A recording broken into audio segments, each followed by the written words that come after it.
लगाने की भी बात की। देखिए, रामचरितमानस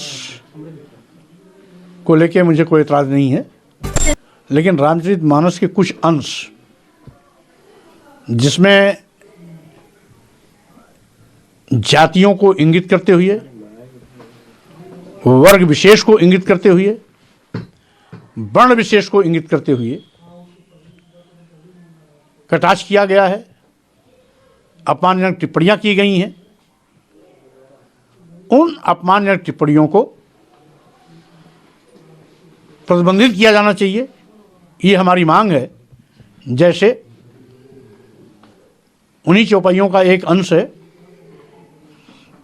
कि जे वड़ाधम तेल कुम्हारा सुपच किरात कोल कलवारा, मानी जातियों का नाम लेते हुए तेली, कुम्हार, सुपच, किरात, कोल, कलवार, इत्तेफाक है सभी हिंदू धर्म मानने वाले लोग, इनको अधम यानी नीच कहा गया है। इस शब्द से इन जातियों के लाखों करोड़ों लोगों को कहीं न कहीं उनकी भावनाएं आहत होती हैं। इसी तरीके से एक स्थान पर और आया है जो चौपाई का अंश इस प्रकार है कि ढोल गंवार सूद पशु नारी शकल ताड़ना के अधिकारी। सूद पशु और नारी,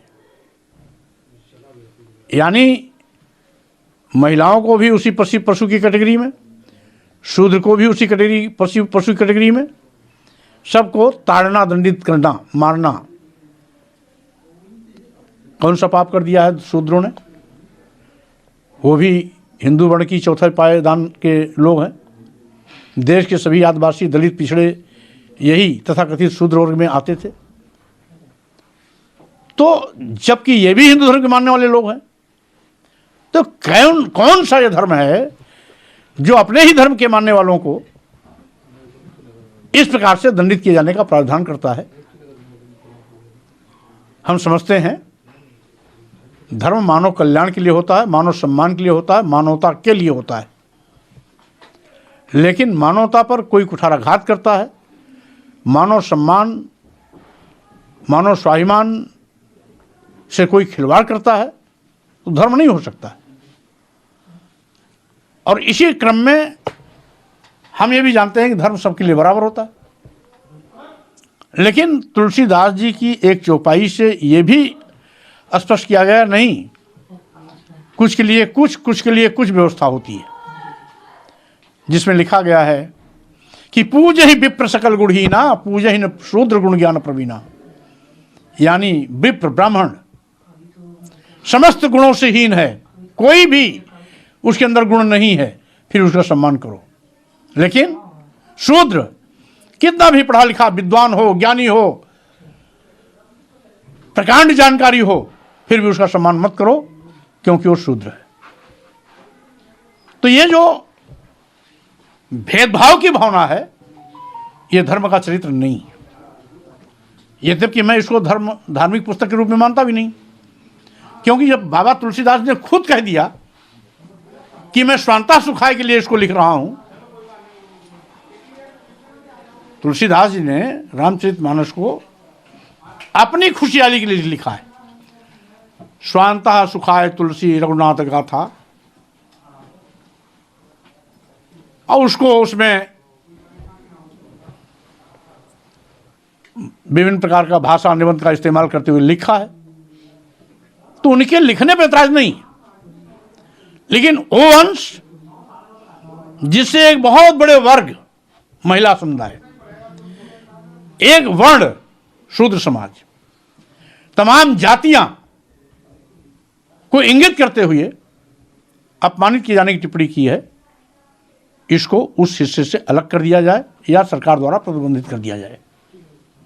दूसरा यह है कि केंद्रीय मंत्री गिरिराज सिंह का भी बयान आया, उन्होंने जाता है हिंदुओं को लेकर पवित्र ग्रंथों पे अपशब्द कहे जाते, बोला जाता है, क्योंकि ये फैशन बन गया है। अगर कुरान में भी लिखा गया होता हमें जातियों को इंगित करके इस प्रकार टिप्पणी की गई, तो हम उस पर ही बोलते। रही बात फतवा जारी करने का, तो तमाम हिंदू नेता भी हमारे फतवा जारी करते हैं और तमाम मुस्लिम नेता भी फतवा जारी करते हैं, मुस्लिम धर्मगुरु भी जारी करते हैं, तमाम हिंदू धर्मगुरु जारी करते हैं। अभी जब शिक्षा मंत्री ने एक बयान दिया था बिहार के, तो एक संत ने कहा था कि इनका जो सिर वो जीप काट लाएगा तो इनको हम इतना करोड़ रुपया देंगे। तो फतवा जारी करने वाले तो हर जगह मिल जाएंगे, फतवा जारी करने वालों से धर्म नहीं चलता। रही बात जाति वर्ग विशेष पर, यदि कोई भी धर्मशास्त्र या धर्माचार्य या धर्म अपशब्द का प्रयोग करता है, अपमानित करने का काम करता है, गाली देता है, तो वो गाली अपमान हमारा धर्म नहीं हो सकता है। हम उसको धर्म के रूप में नहीं मानते। गाली देने वाला भले इसको धर्म मानता हो, लेकिन जिसको गाली दी जाती है उसके लिए गाली ही होती है, उसके लिए गाली धर्म नहीं हो सकता है। ऐसे ही धीरेन्द्र साहू का भी एक बयान है जो लोगों का विरोध करना चाहिए। हम कह रहे हैं धर्म कहाँ से आ गया? पाखंड का धर्म से क्या लेना देना? ढोंग ढकोसलों का पाखंड धर्म से क्या लेना देना? रूढ़िगत परंपराओं से धर्म का क्या लेना देना? धर्म तो सबके कल्याण के लिए होता है। भारतीय संविधान कहता है कि वैज्ञानिक सोच के साथ हम खड़े हों, आगे बढ़ें, वैज्ञानिक साथ के साथ जुड़ें, वैज्ञानिक सोच के साथ जुड़ें। दुनिया के तमाम देश, कोई चंद्रमा पर यान लेके जा रहा है, कोई मंगल ग्रह पे जाने की तैयारी कर रहा है, कोई किसी ग्रह पे जाने की तैयारी कर रहा है, और हमारे पाखंडी बाबा लोग हमारे देश को पाखंड की ओर ले जाना चाहते हैं, अंधविश्वास की ओर ले जाना चाहते हैं, ढोंग ढकोसलों की ओर ले जाना चाहते हैं। ऐसे पाखंडी बाबाओं के खिलाफ सरकार को आगे आकर के कानूनी कार्रवाई करनी